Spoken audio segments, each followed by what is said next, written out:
नमस्कार दोस्तों, science fainter YouTube channel आप लोग का स्वागत है। जो भी अभ्यर्थी रेलवे ग्रुप डी के एग्ज़ाम की तैयारी कर रहे थे उनको पता ही होगा एग्ज़ाम डेट आ गया है, जो कि 27/11/2025 शुरू है। मतलब इसी महीने के 27 तारीख से शुरू है और 16 जनवरी तक चलने वाला है।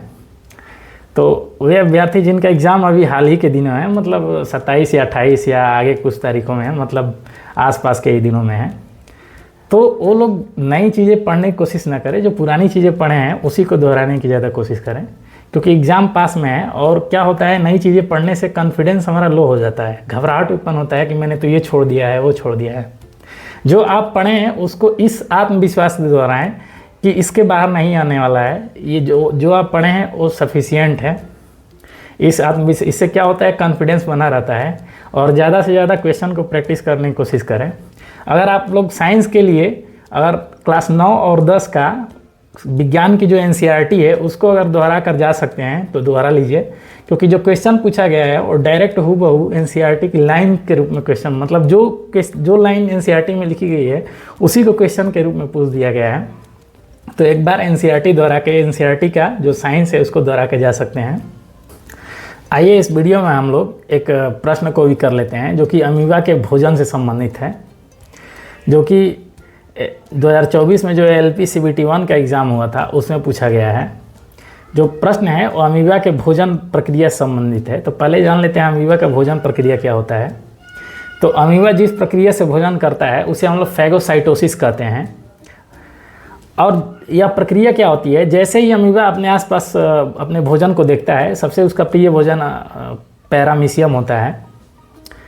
जैसे ही पैरामीशियम या अन्य भोजन को देखता है अपने आसपास, अपने शरीर में से एक झूठा पाँव, मतलब झूठे पाँव की आकृति को अपने शरीर को बढ़ा लेता है, मतलब अपने शरीर को बढ़ाकर और उस भोजन को घेर लेता है। अब इस झूठे पाँव को हम लोग सूडोपोडिया भी कहते हैं। अब उस भोजन को चारों ओर से घेरने के बाद एक फूड वैक्यूल तैयार करता है, जिसमें पाचक एंजाइम होता है। अब यह पाचक एंजाइम क्या करता है, भोजन के जटिल पदार्थों को सरल पदार्थों में कन्वर्ट कर देता है। अब यह सरल पदार्थ कोशिका द्रव में घुल जाता है, सेल सेट में घुल जाता है, जिसका उपयोग अमीबा अपने शरीर में कर लेता है। तो इस प्रकार अमीबा अपना भोजन करता है। अब जो प्रश्न पूछा गया है, तो प्रश्न कुछ इस प्रकार है कि किस जीव के भोजन रीतिका में जटिल पदार्थ सरल पदार्थों में परिवर्तित हो जाते हैं और कोशिका द्रव में फैल जाते हैं। तो आइए बताएं कौन सा जीव है, तो वह है अमीबा।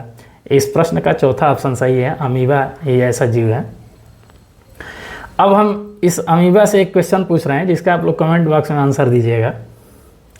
तो जो RS व्हिटेकर का 5 किंगडम क्लासिफिकेशन है, उसमें अमीबा को किस जगत में रखा गया है, किस किंगडम में रखा गया है। हम जानते हैं 5 किंगडम क्लासिफिकेशन में पहला मोनेरा, दूसरा प्रोटेस्टा, तीसरा फंजाई, चौथा प्लांटे और पांचवा एनिमिलिया। इसमें किस में रखा गया है अमीबा को, आप लोग इस प्रश्न का आंसर कमेंट बॉक्स में दीजिएगा। अगर आप लोग को इस वीडियो में मेरी जानकारी अच्छी लगी हो तो मेरे चैनल को सब्सक्राइब करें और मेरे वीडियो को लाइक करें। धन्यवाद।